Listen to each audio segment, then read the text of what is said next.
Good evening, friends. We are back with another episode of Through Literary Lens. And today we have invited famous poet and author Dr. Vinod Asudani to recite one of his famous poems, Story. And this will be followed by the discussion on it. तो doctor साहब आप कृपया अपनी story कविता अंग्रेजी हिंदी में सुनाएं। जी, the title of this poem is story. जी। One evening sitting by my side she said tell me some story. One evening sitting by my side she said tell me some story. I asked which one? I asked which one? She replied, anyone. I started narrating a long story. I started narrating a long story. She listened and wept. She listened and wept. She listened and wept. A few drops of her tears fell on my hands and dried up. A few drops of her tears fell on my hands and dried up. Since that moment, I have neither felt the need of Abe Zamzam or the waters of Ganga. मित्रों, इस कविता का शीर्षक है कहानी। एक शाम उसने करीब बैठकर कहा था, कोई कहानी सुनाओ। मैंने पूछा, कौन सी? उसने जवाब दिया, कौन सी भी। एक शाम उसने करीब बैठकर कहा था, कोई कहानी सुनाओ। मैंने पूछा, कौन सी? उसने जवाब दिया, कोई भी। मैं एक लंबी सी कहानी कहने लगा। वह सुनती रही, रोती रही, सुनती रही, रोती रही और सुनती रही, रोती रही। उसके आंसुओं की कुछ बूंदें मेरी हथेलियों पर गिरी और सूख गई। उसके आंसुओं की कुछ बूंदें मेरे हथेली पर गिरी और सूख गई। हाँ, बस उसी क्षण से मुझे ना तो आबे ज़मज़म और ना ही गंगा जल की कोई ज़रूरत रही। क्या बात है विनोद भाई, क्या बात है। आपने तो इस तरह की कविता सुना डाली कि इंसान सुन के बस खामोश हो जाए। पर हम खामोश नहीं होंगे, हम चुप नहीं होंगे, हम इस पर आपसे कुछ बात करना चाहेंगे। क्या आप तैयार हैं? जी राजेश जी, बिल्कुल। क्योंकि जब हम कोई कविता सुनते हैं मित्रों, कोई शेर सुनते हैं, कोई बात, क्या बात है, क्या बात है, लेकिन नहीं, क्या बात है से बात क्या है तक जाना। वाह वाह राजेश जी, बहुत अच्छी बात कही कि कविता सिर्फ अपने इमोशन का एक्सप्रेशन नहीं है, सिर्फ जज्बात का इजहार नहीं है जी। किंतु कविता वही है जो हमारे मस्तिष्क को झकझोर करके रख दे, हमारे चिंतन को कोई दिशा दे दे। It is an emoto rational creation, जो हमारे दिलो दिमाग तक पहुंचे, उसी को मैं सच्ची साहित्यिक रचना मानता हूं विनोद जी। जी, absolutely absolutely fine. There has to be a sensibility of thought and emotion in true poem. या so now ये जो this poem, the title itself says a story, but as you will find there is no story here. I mean, when she says tell me a story and the poet says yes, which one? She says anyone. This takes the poem, I think, to another level. Yes. Anyone. That's almost an infinite variable. Everybody has their own story. I have my own story, you have your own story, she has her own story, humanity has their own story. So here the poet fills this story with all of us, with all our stories. Kyun Vinod ji? Yes, definitely. I would like to say that people may be different, right? Yeah. But ultimately the story of joy, story of agony, story of sorrow is same everywhere. और इसलिए that's why she says anyone, and then poet starts narrating a story. Most probably when person narrates something in a very detail, it is his own autobiographical record. Yeah, and who knows, she may also have figured in that story. Who knows? Exactly. She may not have figured in that story. So Here the poet begins narrating a long story. बच्चे कहते हैं लंबी कहानी सुनाओ, तो ये लंबी कहानी जिंदगी की कहानी है। जीवन से लंबे हैं बंधु जीवन के ये रास्ते, तो जीवन की ये कहानियाँ। अब क्या हुआ, कहानी सुनाई, वो कहानी सुनती रही और रोती रही। क्यों?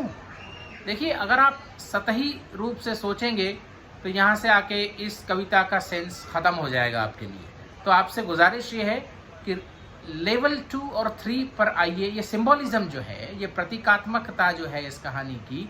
अब सवाल जो रीडर सोचता है, आखिर वो क्यों रोती रही? कौन सी ऐसी कहानी सुन ली उसने? क्या हुआ उस कहानी में? आफ्टर ऑल, ये जो कॉस्मिक ट्रेजेडी है, ये जो बात है कि ultimately all comes to nothing, और कुछ हो ना हो, कितना भी आपका जीवन सफल हो, डेथ तो है ही, पर डेथ के पहले भी कई ट्रेजेडियां हैं। बिल्कुल, शेक्सपियर ने कहा है कि 3/4 part of life is filled with sorrow. And tragedy, जैसे शेक्सपियरियन ट्रेजेडी को डिफाइन करते हुए किसी स्कॉलर ने कहा है कि what is tragedy?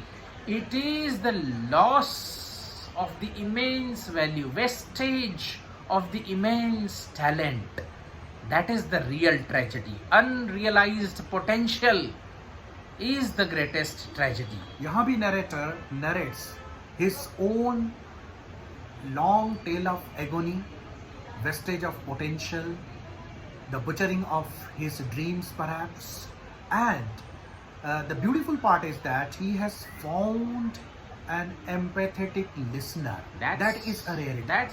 That's great. But otherwise, वो बेरुखी से सुनना, वो दर्दे जिगर की दास्तां, वो कलाई में तेरा कंगन घुमाना याद है? जी जी बिल्कुल, बहुत खूबसूरत शेर कहा आपने। जी, हजरत मोहानी साहब का शेर है, चुपके चुपके रात दिन में, सुना होगा सबने। जी बिल्कुल। तो यहाँ ऐसा नहीं है, यहाँ वो कहानी सुन के रो रही है, जो हमने दास्तां अपनी सुनाई, आप क्यों रोए?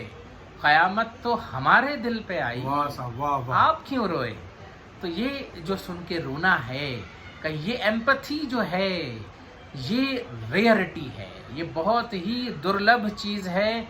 It's one of the unique occurrences. आप, people ask how are you and they don't even pause to listen how I M.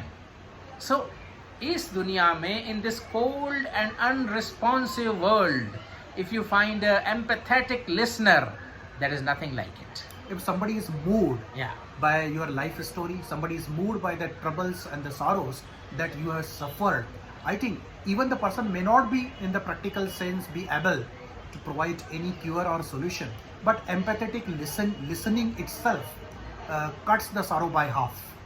और ये जब मैंने कहा कि यहाँ कहानी कोई नहीं है, this gives the poem its universal appeal. कौन सी कहानी सुना रहा है? कोई भी कहानी हो सकती है। You can imagine that you are telling your own story. तो एक जावेद अख्तर की नज्म है विनोद जी। जी बिल्कुल बिल्कुल। और फिल्मी गाने में भी लोगों ने सुना है उस नज्म का एक हिस्सा कि भाई तुम होती तो ऐसा होता, तुम होती तो वैसा होता। वो जो ओरिजिनल नज्म है, उसमें जावेद अख्तर जी जब कहते हैं कि भाई लेकिन मुझको हुक्म सफ़र है, जाना होगा, इस तरह की नज्म है, तो उसमें वो कहते कोई कहानी सुनाओ। तो कहानी सुनाते, एक थी रानी, सुन के कहानी, फिर नन्हे नन्हे लम्हे आ जाते हैं कि कहानी सुनाओ। तो उनको ऑथर कहानी सुनाता है, पोएट कहानी सुनाता है कि एक थी रानी, फिर सुन के कहानी में नन्हे नन्हे लम्हे पूछते हैं कि तुम क्यों उनके साथ ना आई, वो रानी क्यों नहीं साथ आई। तब वो कवि सोचता है, शायर सोचता है कि हाँ, तुम होती तो ऐसा होता, तुम होती तो वैसा होता, मैं ये कहता तुम वो कहती, तुम इस बात पे कितनी हंसती, तुम इस बात पे हैरान होती। अब यहाँ आधी लाइन की कहानी है, एक थी रानी, इसमें ही सब कुछ आ गया। लेकिन आपकी कविता में तो साहब वो भी नहीं है। जी नहीं, बिल्कुल कुछ एक नहीं थी रानी भी नहीं कहा आपने। तो ये जो यूनिवर्सल अपील है, ये इस तरह का जो सिंबॉलिज्म है, ये शायद कहीं पाना मुश्किल है। जी बिल्कुल। और आप आंसुओं के सिंबॉलिज्म पर भी कुछ बात करें। जी, तो अब हुआ ये कि भाई कहानी सुन के तुम रोने लगी। अब रोने लगी, वो आंसू गिरते रहे हैं। मान लीजिए हाथों में हाथ डाले बैठे हैं, आमने सामने बैठे हैं, कहानी सुना रहे हैं। कहानी सुन के you are weeping, your tears are falling on my hand, मेरे दामन में आपके आंसू गिर रहे हैं। और कवि उसके बाद कहता है कि फ्रॉम दैट मोमेंट ऑनवर्ड्स मुझे ना तो आबे जमजम की ज़रूरत रही और ना ही गंगा जल की।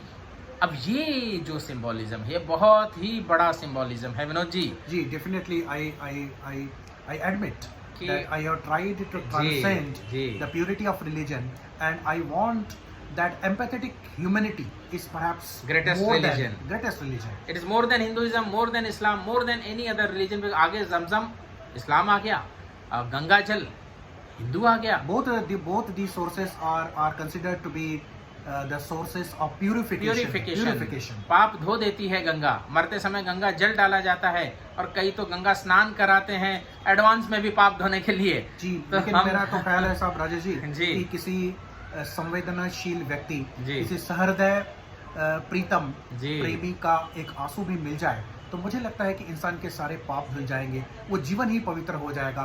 उसके बाद ना तो आबे जमजम ना ही गंगा जल के कोई भी महत्ता रह जाएगी। भाई आबे जमजम क्या है, गंगा जल क्या है? आखिरकार पानी है जिसको धार्मिक सिग्निफिकेंस दे दिया गया है। बेसिकली तो ये इंसान है और उसकी इंसानियत है जो एक इंसान को प्यूरिफाई कर सकती है, जो पूरे विश्व को प्यूरिफाई कर सकती है।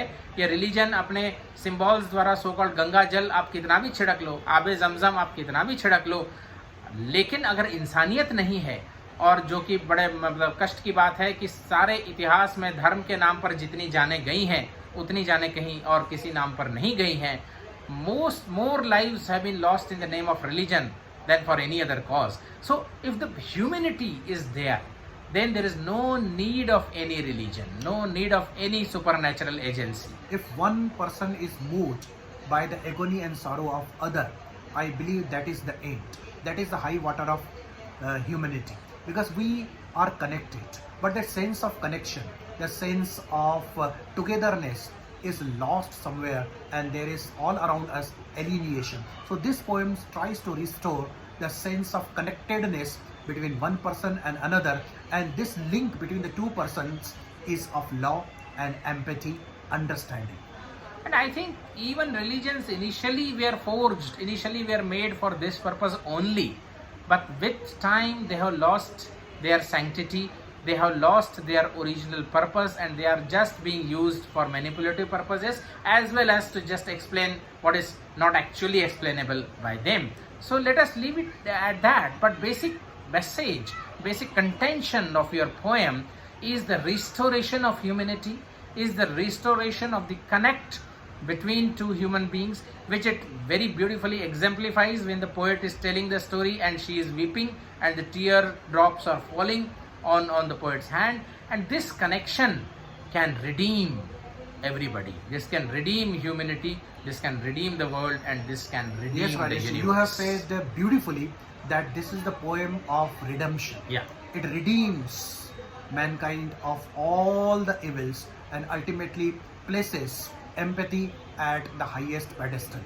Yeah, but what a beautiful way you have said it. कितनी सुंदरता से और कितने यूनिवर्सल अपील के साथ आपने इस कविता में कहानी जो बताई है वो सबकी कहानी बन के रह जाती है और सबकी कहानी हो जाती है।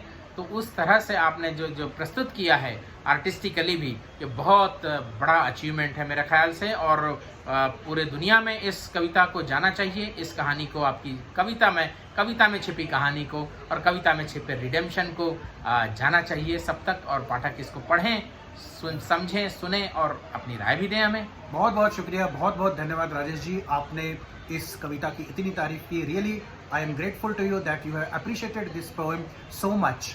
Thank you very much Rajesh ji for selecting this poem for the discussion. धन्यवाद विनोद जी, और एक और एपिसोड में आपसे जल्द ही मिलेंगे। तब तक के लिए इजाजत दें। नमस्कार। नमस्कार।